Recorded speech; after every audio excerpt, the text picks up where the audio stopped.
So we've been in this worship series on spiritual practices, and over the last few weeks, I've really enjoyed sharing some of my favorite spiritual practices with you. We looked at Lectio Divina and studying the scriptures. We did body prayer and talked about walking prayer, how we can use our bodies to pray. When Emily was here, she shared about praying in color and also hospitality as a form of spiritual practice.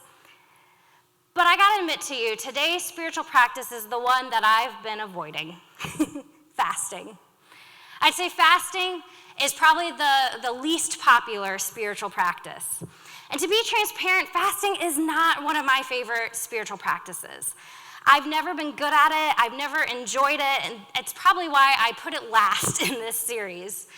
You know, we've talked about our bodies a couple weeks ago, and I think that this is one of those practices that really challenges us to view our bodies in a different light. You know, fasting is probably the most challenging for those of us in America, where we rarely miss a meal. But often we have difficult and complicated relationships with food and with our bodies. I, for one, have chronic migraines, and so sometimes it's difficult for me to fast because one of my triggers for my headaches is missing a meal or not eating. Sometimes I've even seen people use fasting or intermittent fasting as a form of diet, not necessarily as a spiritual practice. And so we have this complicated relationship with our bodies and with fasting, and we maybe even use spiritual reasons to diet or to lose weight. Yet I've had friends and mentors who've really benefited from fasting. John Wesley, the founder of Methodism, he recommended that the early Methodists should fast twice a week, on Wednesdays and on Fridays. Jesus himself fasted, modeled that for us in the scriptures. And as we read from Matthew, Jesus instructed his disciples to fast. Sometimes I've thought, though, am I not a very good Christian if I don't like fasting? Maybe you have felt the same way.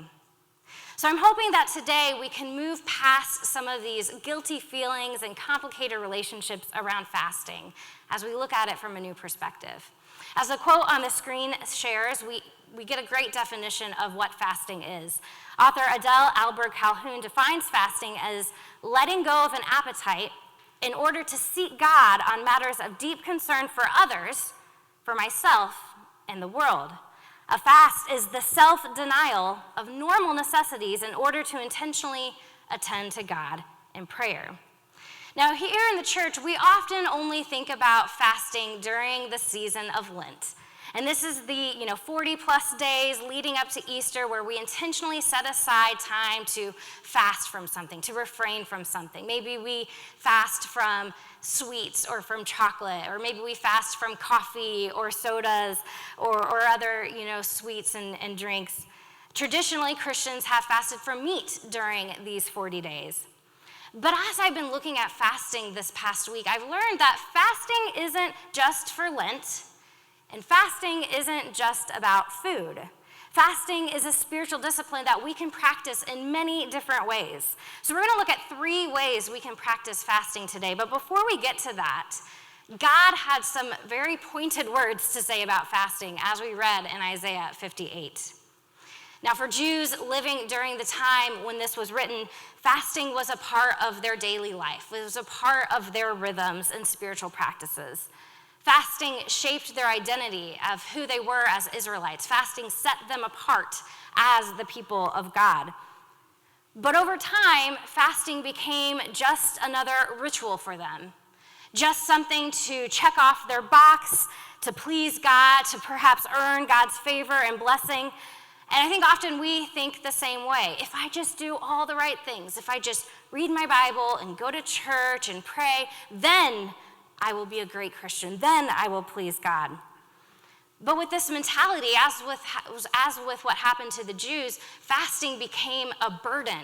It became a yoke, you might say. It was an obligation for them, something that they had to do, not something that they were choosing to do, and they really didn't understand what fasting was all about. So through the prophet Isaiah, God speaks to the Jewish people, and he challenges them to take a new perspective on fasting, to embrace a new way of living, in fact. He calls them out on their hypocrisy. He says, you fast, but at the same time, you're oppressing your workers. You might think you're so humble and pious, but when you fast, you are only serving your own interests. You fast, but then you don't share your food with the hungry. You don't open your homes to the homeless. You don't clothe the naked.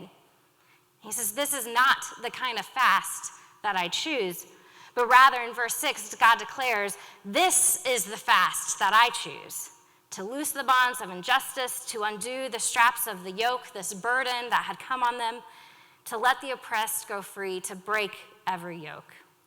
So God reframes fasting, both for the Jewish people and for us today, because fasting is not actually about being holy or pious or checking all the right spiritual boxes. Fasting is not about adding another burden or yoke to our already very full and busy lives. Rather, fasting is about relationships. Relationships with ourselves, with God, and with others in the world. One of my professors who actually taught my class on spiritual disciplines, Dr. Amy Oden, she writes this about Isaiah 58. Fasting is a new set of relationships within ongoing life. The fasting that's acceptable to God is a daily fast from domination, from blaming others, from evil speech, from self-satisfaction and entitlement and blindness to one's own privilege. This is the fast that God seeks. It calls for vigilance, for justice, and for generosity day in and day out. Now, there's a lot of kind of churchy language in that, but I found her quote to be very powerful because she says that the type of fast that God chooses is fasting from any actions or behaviors that hurt others, that bring harm to others. Fasting from words that hurt, from things that are selfish, fasting from taking advantage of others. So that causes us to ask the question, where in our own lives do we need to fast in order to repair broken and damaged relationships? Fasting is about relationships. So as we keep this in mind, fasting is about relationships. We're going to look at 3 different ways that we can use fasting to transform our relationships. The first is something called fasting for justice. Dr. Elaine Heath explains that through fasting, we can actually have solidarity with the hungry, with the thirsty, with the poor. Those very people that the Israelites were oppressing and mistreating and taking advantage of in Isaiah 58, through our fasting, we can actually better relate to them and understand what it is they are going through. We can have solidarity with the marginalized, with those pushed to the edges of society. The word compassion actually means to suffer with, to be moved, to be broken, and to be grieved by the suffering of others, but also to have solidarity with them, to experience what they are experiencing, to know what it is they are going through. So when we fast from food or from other comforts, we can actually experience what others are going through when they hunger, when they thirst. Fasting for justice can also mean not only identifying with the poor and the hungry, but also advocating on their behalf. Fasting for justice allows us to use our voice, our platform, our privilege to speak up on behalf of those who need it. So you might wonder, what does this look like? What does this actually mean to fast for justice? A few years ago, I took part in a fast for justice through an organization called the Justice Movement. And it was over Lent, and I did it 2 years in a back-to-back. And in the 40 days of Lent, I didn't drink anything but water. So, I ate food like normal, but no coffee, no tea, no Coke, just plain, pure water. And I admit, it was a bit of a challenge for me. I wasn't one who drank a lot of water at that time. Now I usually have a big jug of water with me at all times. But like the first few days, I got caffeine withdrawal headaches because I didn't have my normal cup of coffee. And it's also just like boring. Like when you go to a restaurant, you look at the drink menu and they're like, oh, what do I want to drink today? I could only order water. And I took part in this fast, I said, along with an organization called Just Water. And their mission was to provide clean, safe, and accessible drinking water to those around the world who didn't have access to clean water. Specifically, they were raising money to build wells in Bangladesh, in Sri Lanka, and in India. And the idea was that the money I would normally spend at Starbucks or buying drinks at Sonic, it would go towards those in other countries who don't have access to clean water. So during this Just Water fast, every time I was tempted to complain about having to drink just water again, it was a reminder of the many people in our world who don't have access to something we take for granted. How there's so many women and children in impoverished countries that have to walk miles just to get clean drinking water. At the time, we were in Flint, Michigan was even going through some water issues where they, as a city here in our own country, didn't have access to clean drinking water that was free from contamination. And something that we just do so easily, going to the sink and turning on the faucet, many people aren't able to do that around the world. So through my Just Water fast, I fasted for justice. I raised awareness. I raised money for those in our world who still needed clean drinking water. And in a very small way, I suffered with them. I felt what they were going through. And I thought, well, how can we apply this to our own lives here in Excelsior Springs? Well, a couple of weeks ago, it was our 5th Sunday food drive, one of my favorite things that we do as a congregation, as we raise money for those in our community who suffer from food scarcity. Last time we did this, we raised over $1,200 to benefit Good Samaritan and meet the need. But what if next time, instead of just giving money, we actually experienced hunger with those in our own community that struggle with food scarcity? What if we took a day to fast or took a meal to intentionally experience what it is they are going through?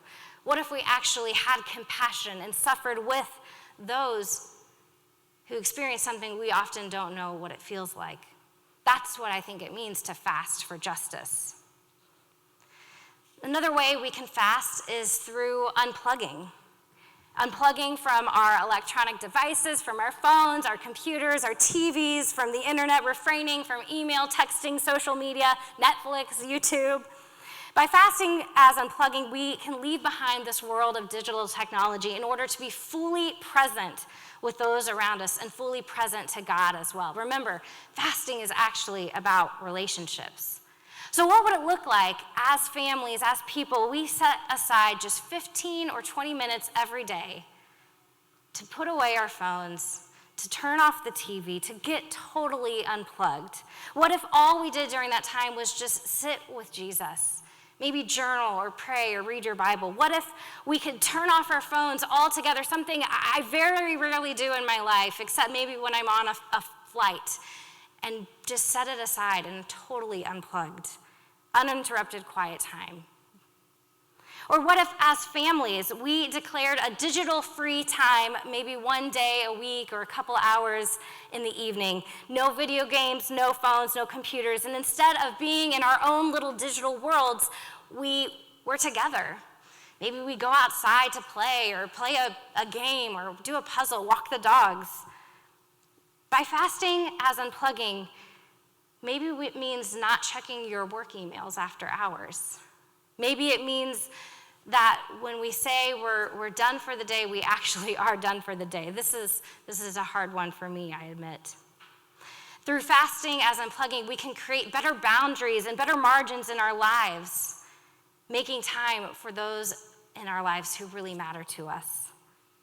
Fasting as unplugging means unplugging from the technology that so often disrupts those relationships with others. A third way we can look at fasting is as an act of self-denial.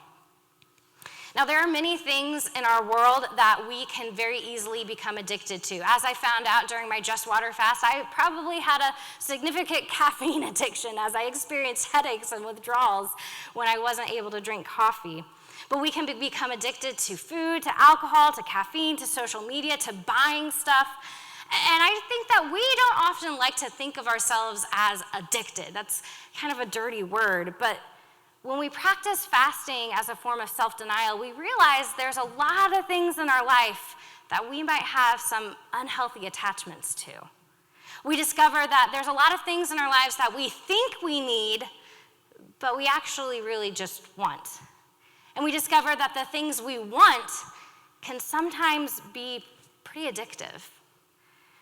This past Lent, I fasted from TikTok, one of my favorite social media apps. And it's just such a habit for me when I sit down in the evenings or when I wake up in the morning to pull my phone and to flip open that app and start scrolling. I realized it had become an addiction to me. And so self-denial was a way that I could say, this is maybe something unhealthy that I need to take a little bit of a break from. Fasting creates an opportunity for us to lay down these unhealthy appetites and habits and turn over our needs to God instead. When we fast as an act of self-denial, we become more aware of what really controls us. One of my favorite passages in the whole Bible is Philippians chapter 2. And in this passage, it talks about how Jesus emptied himself. He emptied himself of all his divine glory, of his heavenly powers, and he became a human. He set aside his desires, his wants, his appetites for us, for our sake. And through fasting, we too can practice a form of self-emptying as we empty ourselves. And by doing this, we become a little bit more like Christ, who emptied himself for our sakes. We can identify with his suffering, with his sacrifice. We can figure out that the things we desire, the things we want, really aren't the things we need in life. And as we practice fasting as self-emptying, we open ourselves up to be filled with God's grace instead. So while fasting may always remain the least popular spiritual discipline, I think fasting can really be transformative.